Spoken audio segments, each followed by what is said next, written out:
রাসূল সাল্লাল্লাহু আলাইহি ওয়াসাল্লাম কসম করে বলেছেন, দোয়াটি পরে যাহা চাইবেন তাহাই পাবেন ইনশাআল্লাহ।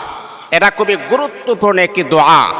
এই দোয়াটা যদি আপনি নামাজের ভিতরে একটা সময়ে যদি আপনি পড়তে পারেন, ইনশাআল্লাহ আপনার মনের আশা আমার আল্লাহ কবুল করে নেবেন।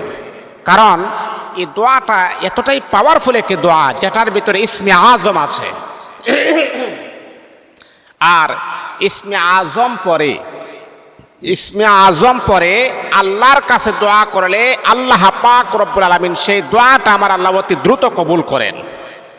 যেই দোয়ার ভিতরে ইসমে আজম আছে, কথাগুলো আমি আবারও বলি, যে দোয়ার ভিতরে ইসমে আজম আছে মানে এটা হলো পাওয়ারফুল দোয়া।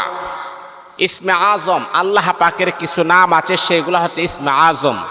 যেমন ইয়া হাইয়ুন ইয়া কাইয়ুম, এটা হলো ইসমে আজম।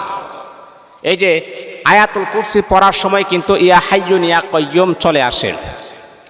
আল্লাহু লা ইলাহা ইল্লা হুয়াল হাইয়ুল কাইয়ুম, ইসমে আজম। দুইটা নাম কিন্তু ইসমে আজম। যে আপনি যখন দোয়া পড়ার আগে যখন ইসমে আজম নামগুলা দোয়াগুলা যখন আপনি পড়বেন, আমার মহানবী কসম করে বলেছেন, আল্লাহ পাকের নামে কসম কে বলেছেন, এই দোয়া পরে মালিকের কাছে যেই প্রার্থনা করবেন সেই প্রার্থনা আমার আল্লাহ কবুল করে নেবেন। বিশ্বনবী একদিন মসজিদে নববীতে বসা, তখন হযরত আনাস রাদিয়াল্লাহু তাআলা আনহু বলেন, আমিও নবীর সাথে ছিলাম। একজন সাহাবী নামাজ পড়তেছেন, নামাজ পড়ার পরে তাশাহুদ যখন পড়তেছেন, আত্তাহিয়াতু লিল্লাহি ওয়াসসালাওয়াতু ওয়াত-তাইয়্যিবাত, তাশাহুদ যখন পড়তেছেন, তাশাহুদ পড়ার পরে ওই সাহাবী একটা দোয়া পড়তেছেন, নবীজি শুনতেছেন। ওই সাহাবী একটা দোয়া পড়তেছেন, নবীজি শুনতেছেন। নবীজি শুনতেছেন, দোয়াটা কি হাদিসের ভিতরে আসছে, এটা হলো ইসমে আজম। এই দোয়াটা পড়তেছেন মানে আত্তাহিয়াতু পড়ার পরে দোয়া পড়তেছেন। ওই সাহাবী দোয়া পড়তেছেন, আল্লাহর হাবিব শুনতেছেন। দোয়াটা কি হাদিসের ভিতরে আসছে। হযরত আনাস রাদিয়াল্লাহু তাআলা আনহু বলেন, বিশ্বনবী মুহাম্মদুর রাসূলুল্লাহ সাল্লাল্লাহু আলাইহি ওয়াসাল্লাম বলেছেন, আনাস, ওই সাহাবী যে নামাজের ভিতরে তাশাহুদের পরে যে দোয়াটা পড়েছেন, এই দোয়াটার অর্থ কি তোমরা জানোনি? এই দোয়াটা কতটা ফজিলতপূর্ণ দোয়া তোমরা জানোনি? হযরত আনাস ইবনে মালিক রাদিয়াল্লাহু তাআলা আনহু বলতেছেন, আল্লাহু আ'লাম ওয়া রাসূলুহু, আল্লাহ এবং তার রাসূলই ভালো জানে গো নবীজি। এমনি আমার নবী বলতেছেন, আনাস, এই দোয়াটা এতটাই কার্যকারী, এতটাই পাওয়ারফুল, এই দোয়াটা পরে আল্লাহর কাছে যা চাইবা তুমি তাই পেয়ে যাইবা।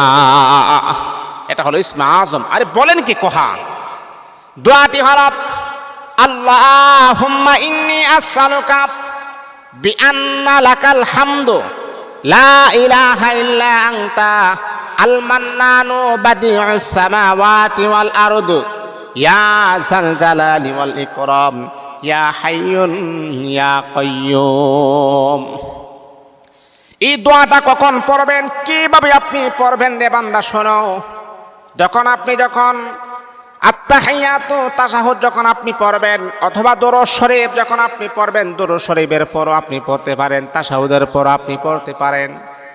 এটা খুবই পাওয়ারফুল একটি দোয়া। দোয়াটা আপনি পড়বেন, আল্লাহুম্মা ইন্নী আসআলুকা বিআন্না লাকাল হামদু লা ইলাহা ইল্লা আনতাল মান্নান আল বাদিউস সামাওয়াতি ওয়াল আরদি ইয়া যাল জালালি ওয়াল ইকরাম ইয়া হাইয়ুন ইয়া কাইয়ুম। আল্লাহ নবী বলতেছেন, সাহাবী, এই যে একটা দোয়া তুমি পড়েছো, এই দোয়াটার পরে আল্লাহর কাছে তুমি যা বলবা, আরশের মালিক, রব্বে কাবার মালিক আমার আল্লাহ তোমার সমস্ত দোয়াগুলো আমার আল্লাহ কবুল করে নেবেন। আল্লাহু আকবার, আল্লাহু আকবার, আল্লাহু আকবার। তাহলে বাবা কেন আপনি পড়বেন না? এই দোয়াটা মুখস্থ করে নেবেন। আমাদের অনেকের দোয়া কবুল হয় না। আমরা অনেক অভিযোগ, হুজুর আমি তো দোয়া করি, আমার দোয়া তো কবুল হচ্ছে না, এই অভিযোগ কিন্তু আমরা শুনতে হয়।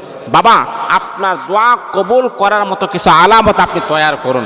এই সমস্ত দোয়াগুলো আপনি পড়ুন, দেখবেন নামাজের ভিতরে এক প্রকারের শান্তি আপনার মনের ভিতর উদিত হবে, নামাজের ভিতরে আপনি প্রশান্তি লাভ করবেন, নামাজের ভিতরে শান্তি চলে আসবে। এই সমস্ত দোয়াগুলো আপনি পড়বেন। হযরত আনাস ইবনে মালিক বলেন, রাসূলের কাছ থেকে এই দোয়াটা শিকার পরে, এই দোয়াটা পড়ার পরে আমার আজীবন যত জীবন আমি পৃথিবীতে বেঁচেছিলাম একদিনও আমি মিস করি নাই। তাশাহুদের পরে অথবা দুরূদ শরীফের পরে দোয়াটা আমি পড়েছি, আর আমি রেজাল্ট আমি